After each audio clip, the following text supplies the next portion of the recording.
Bonjour les amis et bienvenue à la maison pour une vidéo vite fait sur le gaz sur le dépannage de cette Ender 3 V2. Et il se trouve que la tête ici de l'imprimante 3D est complètement bouchée.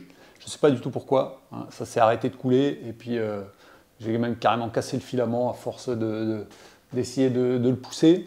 Donc vraiment c'est bouché et ben, je ne sais pas du tout pourquoi, donc on va le voir ensemble. Pour ceux qui espèrent les solutions magiques, il n'y a pas de solution magique. La solution c'est de démonter et de regarder ce qui s'est passé. Et en fait il peut y avoir des causes multiples et donc il va falloir trouver d'où ça vient.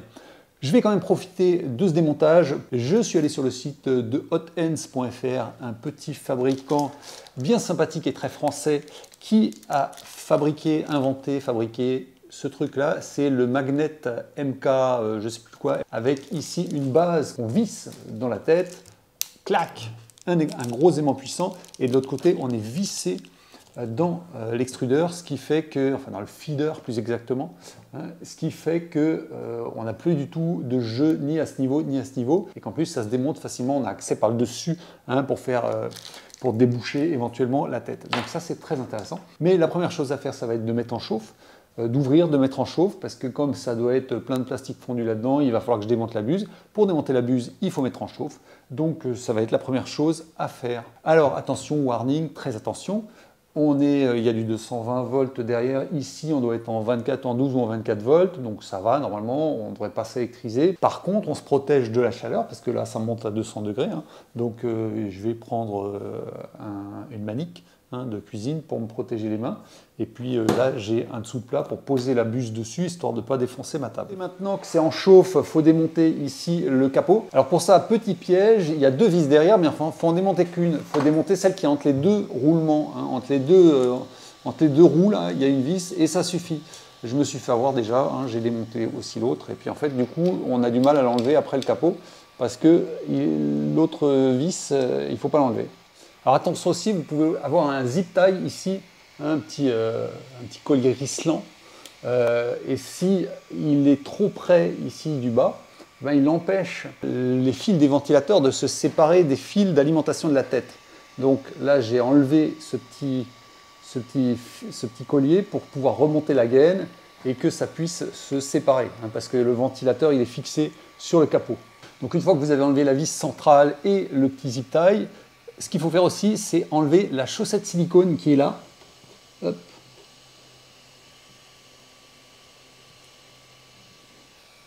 Comme ça, ça va permettre plus facilement de libérer le capot. Alors le capot sur la Ender 3, il y a des clips à droite. En fait, il y a deux clips.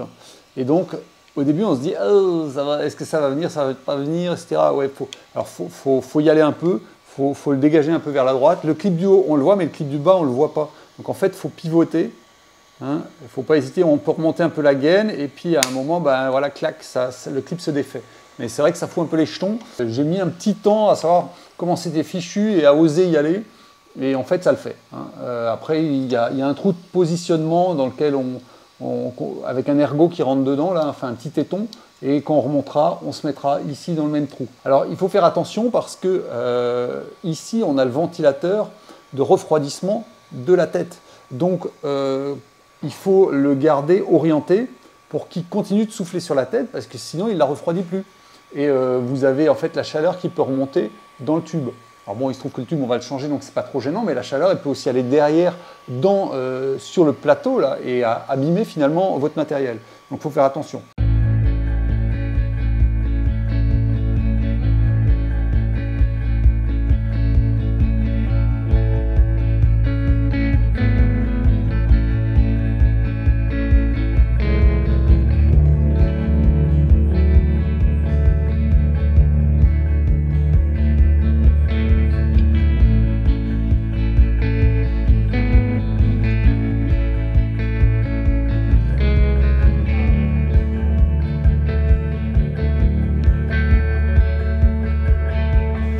Là, il était tout mangé, hein, le filament, ben, parce que comme c'était bouché, je ne sais pas si on le voit.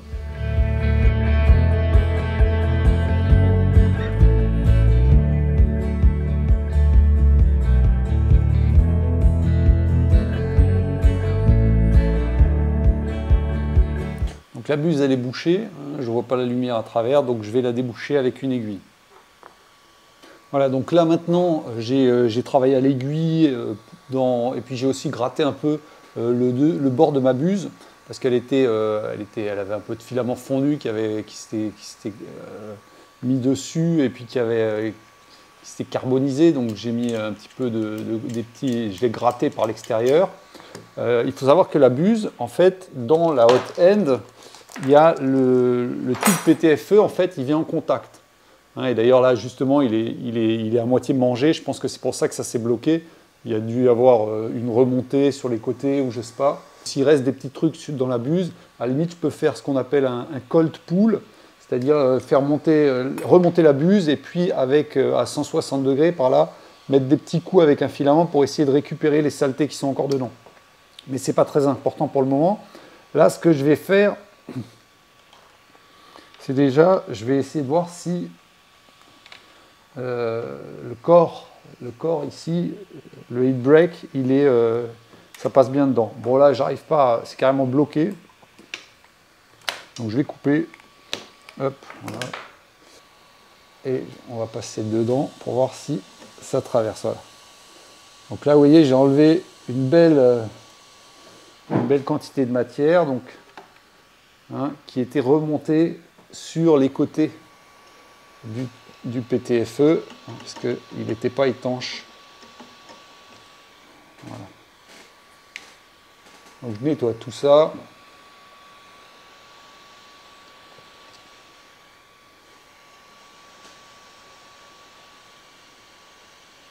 Et après, je vais faire l'installation du magnet. Donc le magnet, c'est une pièce en métal qui vient se visser là. Un petit tube PTFE qui va venir embuter sur la buse.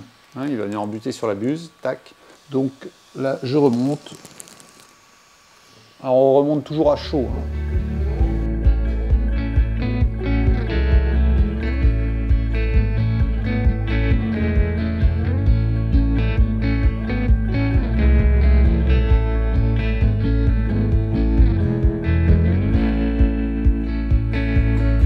Donc là, ce que je vais déjà vérifier, c'est si je dois rajouter des entretoises ou pas, parce que le gros écrou molleté, il peut taper dans une vis.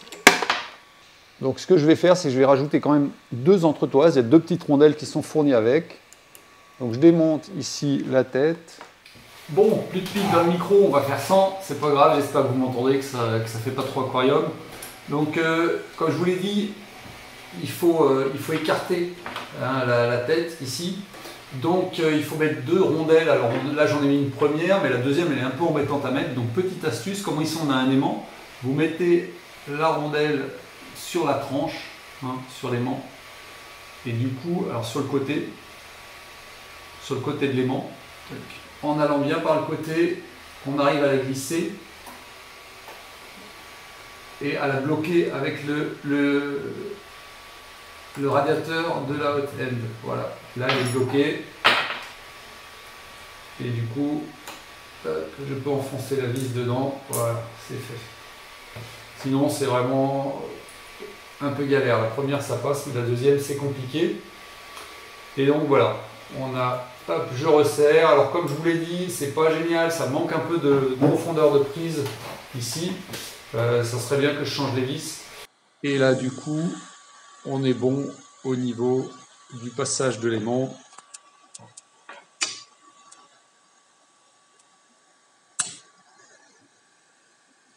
C'est-à-dire que si on glisse l'aimant, il ne touche pas la vis. Donc voilà, là le montage il est fait, tout est bon. J'ai juste à visser ça de l'autre côté, là. Toc.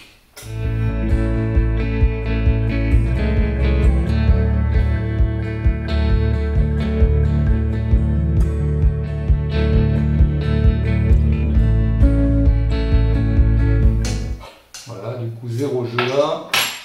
Ça ici, on va l'accrocher, on va tout simplement le mettre là. Et puis on va mettre un petit serre-flex, un petit collier ici, un petit zip tie. Et pour l'enlever, c'est simplement comme ça.